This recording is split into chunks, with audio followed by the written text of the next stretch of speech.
Hi everyone, and welcome to another income report for April 2022. So I just wanted to touch on why I do income reports, and I have a couple of main reasons. Number one is I found them helpful when I first started. I think it's natural to be curious about what other people are making in the same area as you. So the second reason is I do feel it's important to show people that I'm making some money on KDP, because I am doing tutorials and advice videos and giving guidance towards things that I don't think would be appropriate for me to do if I wasn't actually making any money with KDP. Obviously, you can fake these results, I guess, but hopefully you can see that they are genuine, or I wouldn't bother doing them. And also, I want to point out that I'm definitely not saying that if you follow all my advice that you'll see the same results, because obviously there are just too many variables and we all have different skill sets. We all put in a different amount of work. We all have different creative abilities and whatnot. So, I think that if you don't have any experience whatsoever, then you're definitely going to find it a lot harder. The days where you could just throw up any old crap and make money is in the past. So if anyone says you can easily replicate what they do, or they say it's super easy, that kind of thing, then it's definitely a big red flag that they're talking a load of BS. So just be wary of anyone like that. Also, it may be that Amazon KDP is about to get harder as well. I'm sure you've heard that Amazon have recently announced they're going to be getting rid of ISBNs for low content books, I believe, or some low content books, but we don't know all the details yet. And I think we will learn more on the 17th of May, as far as I know. Obviously, if you're watching this in the future, this news will be old news. But some people think that this is good news, and some people think that it's a bad thing. I really don't know at this point. I'm waiting to hear more about it, but let me know what you think in the comments. So these are my results for April, and I hope you get something out of it and that you have a great May.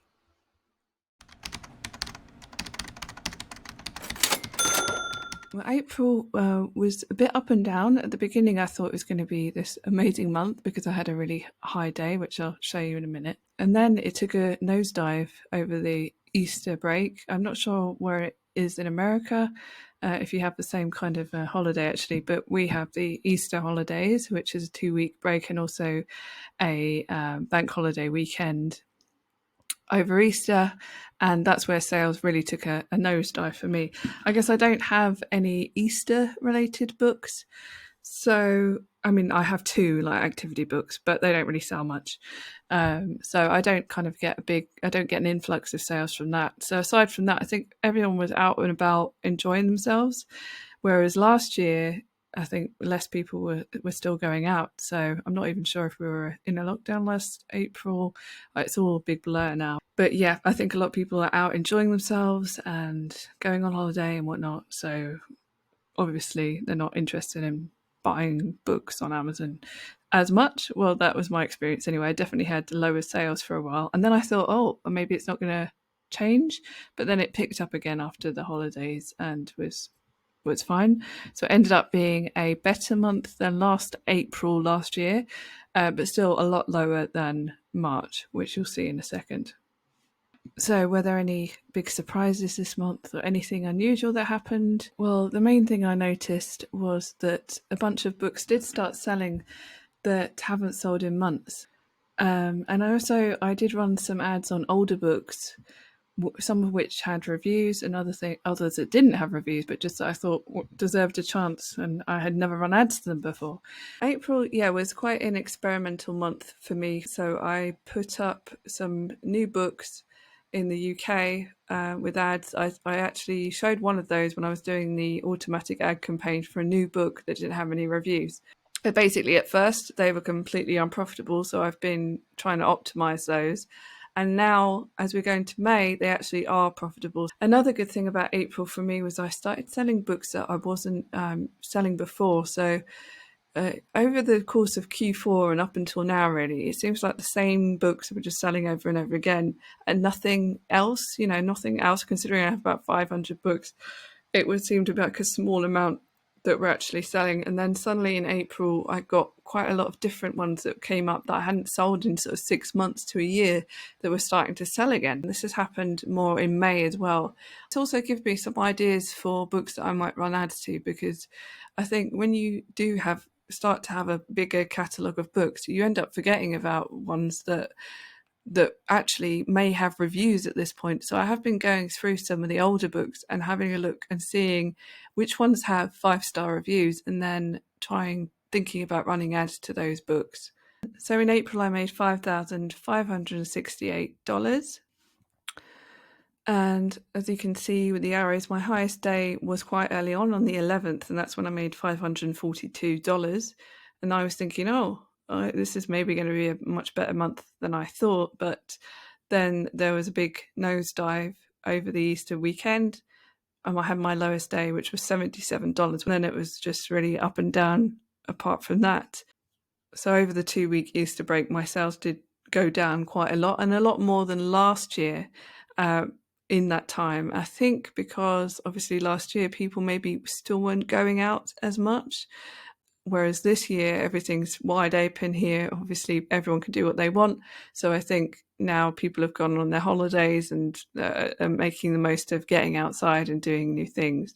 So just by comparison, April in 2021 I made $4,995, so it was around 600 and so less. It looks quite different, doesn't it? I had my big day last April at the end of the month, so all my sales started going up towards the end of April, and we're kind of up and down before that. So now what I'm going to do is just hop onto my blog and just look at my ads to see how much I spent in April. Right, I'm just on my blog now. This is just a write-up of this income report, so you can go and check it out if you like for any extra details. Just starting with the Canadian ads, I spent 55 Canadian dollars, so not very much, in March, and the ACOS was 15%, so that was good, and it was profitable by a good margin. The USA ads, I spent $89, and again it was around 15%, which was interesting. It was pretty similar, although the overall sales were a bit more. And yep, so those were profitable. And then in the UK, I spent £127 and the ACOS was 44%. So definitely not profitable for me in the UK. This was due to me starting these new ads and still having to optimize them, basically. Now we are in May, and there are a couple that are now profitable and a couple that I've decided to just switch off. The video that I did on automatic ads, which I will link to somewhere in the corner, in that video I optimized an ad that I was doing for a while, and now that ad is optimized, I think that's around 20-something% at the moment in May. So I'm keeping that running at the moment, even though that book doesn't have any reviews. So I see it, it might not remain profitable. If it doesn't, I will probably switch it off and wait until I get reviews on that book. Then if they're good reviews, hopefully, fingers crossed, then I will set the ad back up again. So my total ad spend then was $291 in US. That's approximately, once I've added all the different currencies up, and 20% VAT. So that was $58 roughly, so $349 in total on ads. My only other expenses are my tools, and I link to those below in the description, and that's around $100 a month for the tools that I use. So the total profit then was the $5,568 minus the $100 tools and the ads, so that's taking away $5,119, and I'm really happy with that. So let me know how your April was. Was it better than you expected, or did you have a bit of a lull during the Easter break as well, like me? Let me know in the comments below, and also if you have any other questions, just let me know. So that's all for today. If you're interested in more about KDP, then feel free to subscribe to my channel and hit the notification bell so you can get notified whenever I upload a new video. And I will speak to you again very soon.